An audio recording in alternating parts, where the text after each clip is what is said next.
Double parsha this week, Tazria Metzora, talks at length about the Metzora, one who gets Tzaraas, usually for the Aveira of speaking Lashon Hara, speaking negatively about other people, speaking harmfully about other people. So the Torah in Perek Yud Daled, Pasuk Lamed Gimel Lamed Daled, talks about the concept of Tzaraas on the bias. That we know that Hashem brought Tzaraas upon people, upon their clothing, and upon their houses as well. Came as a punishment for Lashon Hara. It's interesting, Hamana brings that it says in Yuma that there was an idea that a person would be miyached his house for himself. He would say, tell people who want to borrow things from him, I'm sorry, I don't have anything. Hashem would be mafarsem him, because we're going to see the halacha is that he has to clean out his house before the Tzaraas is proclaimed upon his house to protect himself. Part of it is to protect his Kohen from becoming Tamei. So everybody sees what he has. And it could be a punishment for Tzaraas ayin, for a negative eye. That a person has a house and he's saying, this is my house, nobody else is allowed to know about anything that I have, and he's trying to conceal everything that's in his house, and it's coming not from a place of privacy, but from a place of Tzaraas ayin, of stinginess, and Hashem is mefarsem how much he has by spreading his stuff out in front of everybody when he has to clean out his house. Anyway, so the Torah tells us that a person comes to the Kohen and he says, Kenega nearly babayis, I think I have a nega. The Torah, we once spoke about it, the Torah is very careful that he not say, I have a nega, even if he's a big Talmid Chacham, he has to say, Kin nega. And the Kohen commands him, and he cleans out his house. B'term yavo ha-Kohen u'ersas ha-nega. Well, yitam kol babayis. So the Kohen is going to come. So he first cleans out his house to make sure that the Kohen shouldn't come and make his house tamei while everything is still in there. What is the reason for this? Because the Orach Chaim explains that once the Kohen has an obligation, sees that it's tamei, the Kohen doesn't have the option to say, okay, let me give you a few hours to clean out your house.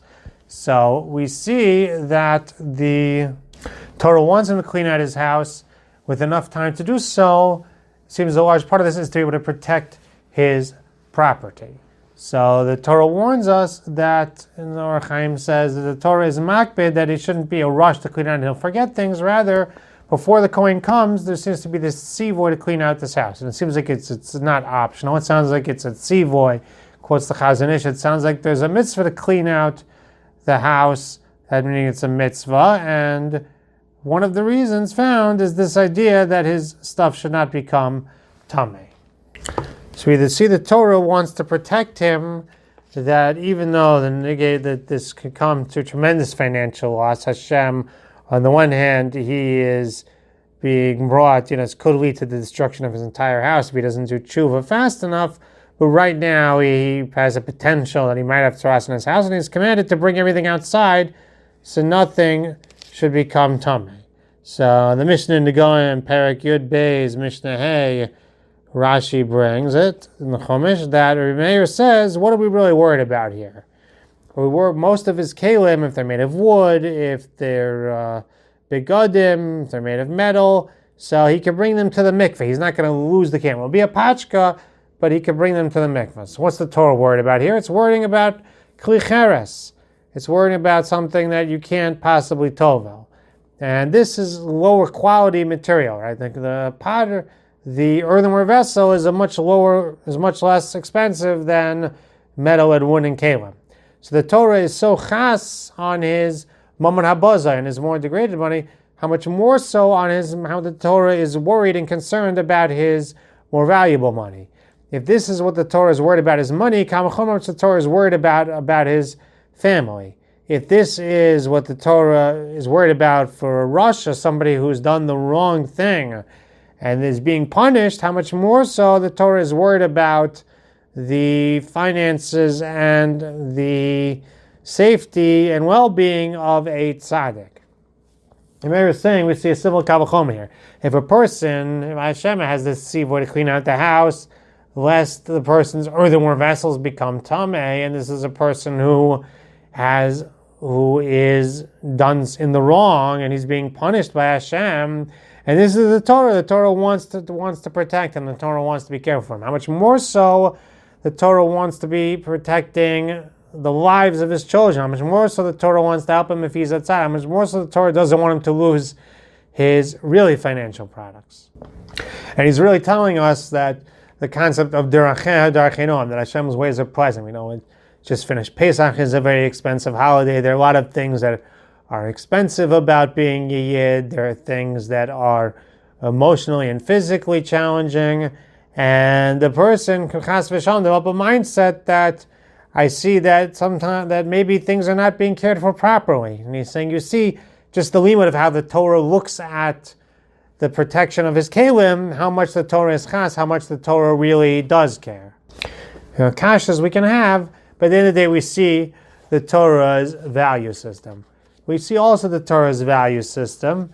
It says in Perek Gimel Mishnah Beis of Nagaim, it says a chassan who has a nega, right? A chassan has done something wrong and he deserves to be punished.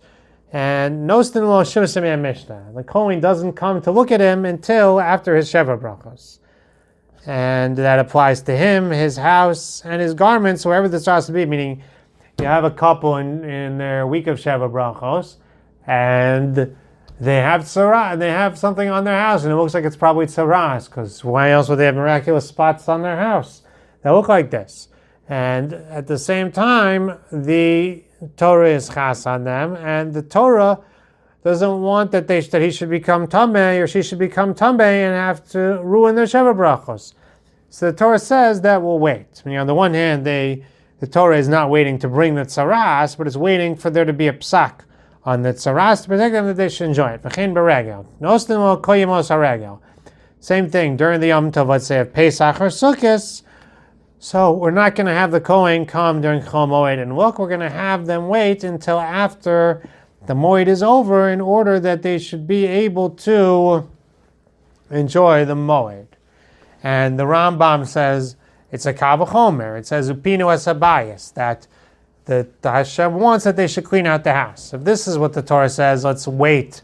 Don't bring the Kohen right away. First wait for to clean out his house. His Kalim shouldn't get ruined before bringing the Kohen. It's a Kal V'chomer with Dvar Mitzvah, where he's being misameach with the mitzvah of his Sheva Brachos, or sameach with the mitzvah of the regel that the Torah is going to wait.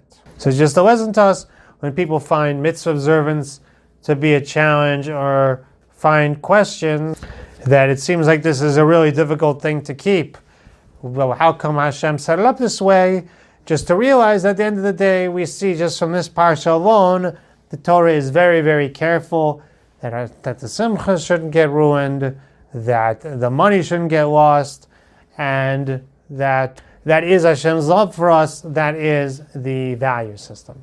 May Hashem help us get greater clarity to answer our questions and develop greater bitachon that everything He does is for the best and that He only wants the best for us. Have a wonderful Shabbos.